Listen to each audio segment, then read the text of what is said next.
What's up, Jones Bones? It is your girl, Unitely Random. And if you read the title of this video, you would know that today I was assaulted at work. And it's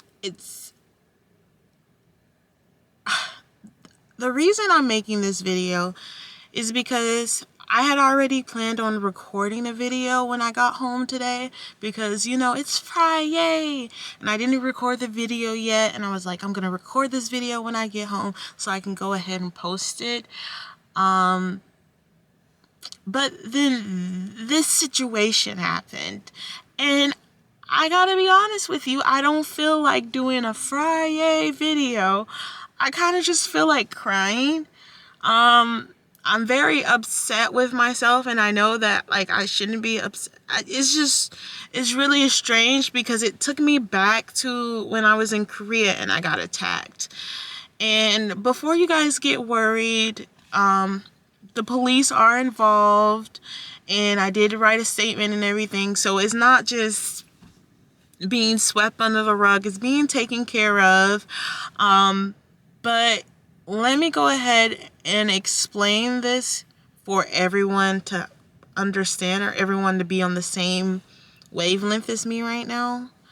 I work at Morehouse University. Morehouse College. I'm a security guard there. And today, while I was at work, one of the students assaulted me. And so it pretty much goes like this. The student was walking by and I said, hey, I need to see your ID. And he walks up to my booth and he's like, can I have your Instagram? And he starts talking to me and trying to flirt with me. And I'm like, yo, I'm married, so you can have my Instagram if you want to support me. But if you're trying to talk to me, just go ahead and stop, because I'm married. And this was one of those cases where people don't take no for an answer. So he's just like, oh, that little ring on your hand, that's not even a real wedding ring. And I'm just like, yes, it is. It's a real wedding ring. I am married. So if you're trying to talk to me in that way, I'm not interested. And he kept hitting on me. And at this point, it wasn't really putting up any big warning signs to me because people hit on me. And I've had people talk to me when I'm at work and whatnot. Not usually at work because, the shaved head and everything, it keeps people away.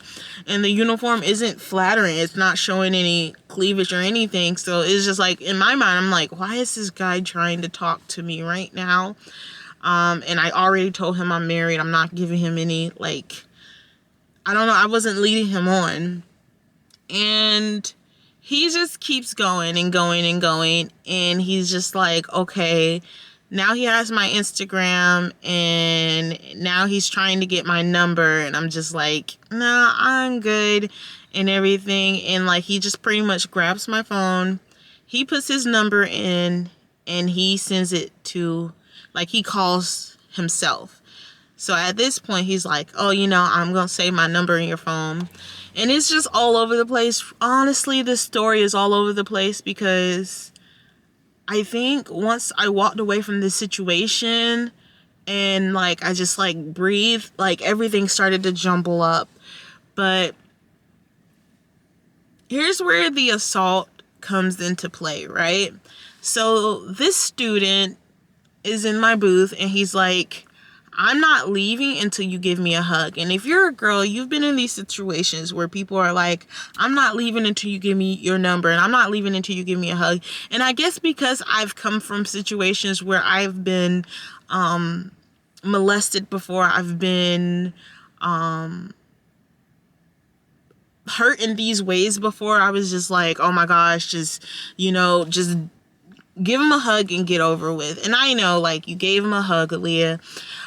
So he's like, I'm not leaving until you give me a hug. And I'm just like, okay, but you have to leave when I give you a hug. It's not like me being cutesy, smiling, dancing with, no, I'm just like, okay, just it was me trying to get out of the situation. And I know women out there, you've given someone a hug for them to leave you alone before. But anyway, I give him a hug, and he grabs 2 big handfuls of the booty cheeks, like my booty cheeks to be precise.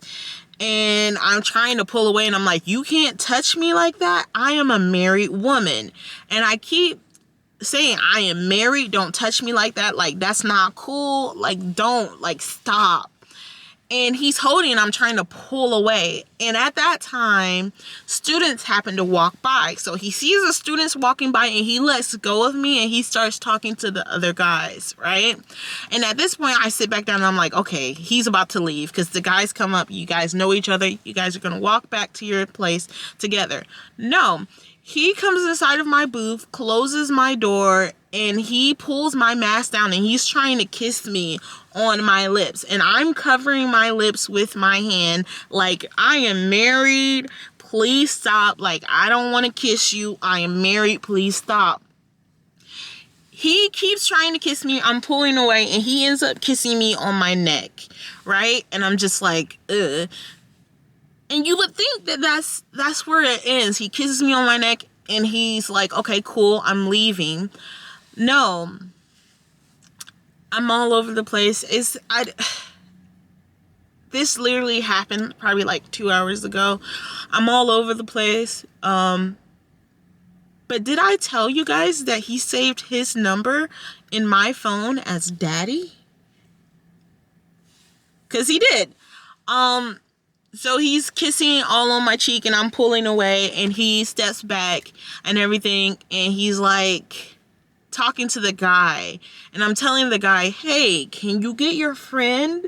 Like, can you get him, and can you guys go and whatnot? And he's like, the guy raises his hand, and he's like, that's up to you guys, you know. That's up to you guys. And I'm just like, okay. And he comes back into the booth, and he's trying to kiss me again. And again, I'm covering my mouth, and I'm just like, nah, I'm good. I don't want to kiss you. Like, I am married. Stop. This is inappropriate. And he's like, okay. Cool. I'll leave, but you got to give me a hug first. And I was just like, I already gave you a hug, and you were supposed to leave then. Like, I already gave you a hug. Like, can you leave out of my booth? Like, you're not supposed to be here. Like, just go. And I looked at his friend, and I'm just like, can you help me? And he's just like, look, it seems like you're going to have to give my boy a hug, because I don't think he's going to leave until you give him a hug. So, no help whatsoever. No help at all. And I'm just trying to be like, you know what, I'm good. You know, I already gave him a hug. And he comes back in, and he's trying to kiss me again. And he's trying to rub on me again. And I just get up, and I'm just like, here you go. Bye. And he still doesn't want to go. He still wants to continue to mess with me. He still wants to continue to fuck with me. And his friend is like, oh man, I'm about to drive this car. If you want to ride back to your dorm, get in the car with me. That is the only reason why that boy left me. And it's just like, I'm skipping around. I'm all over the place. But did I also tell you that not only did he save his name under Daddy in my phone, but I just so happened to be on the phone with Stuart. Why? We work at the same job. He was at a different area, but I just hold the phone with Stuart. And I'm on the phone with Stuart, and this thing is happening where he's trying to kiss all over me and grab all over me. And I tell Stuart, this guy just really out here trying to kiss on me, and he grabbed on my butt. And he heard me say that to Stuart on the phone, and he hung up my phone. All in all, I'm all over the place. It just took me back to all of the times that I was a victim, and it really put me in a place where I have a little bit more of a victim mindset than I did before I went to work. It really put me in a place where I'm thinking about all of those times where I was hurt in these ways, and I'm like, I should have did something, and it just really sucks, because I don't think Stu realized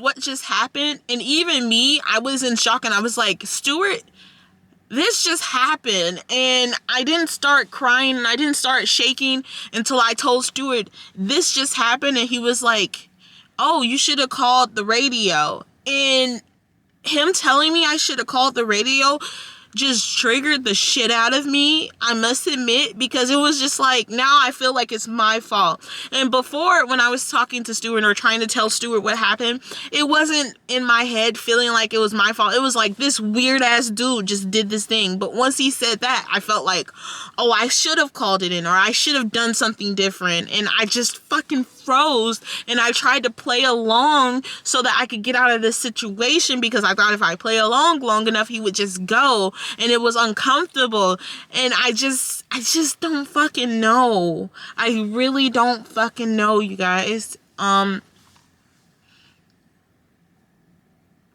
now I realize that I have some work to do. I have some work to do in me, because in these situations, I shouldn't freeze and immediately start thinking about all the bad things that have happened to me that have went along with these lines. I shouldn't immediately start thinking about that, but I do. And on his head, I put the man from Korea. I put my childhood molester. I put all of these people's heads on top of them, and I just felt so little. Even though I'm such a big girl, my weight did not protect me in the slightest in this situation, and I felt very unsafe, and I don't even want to go back to work, honestly, because what if he's there? And it was just really bizarre. But like I said, the reason that I'm making this video is because I planned on recording a video for you guys for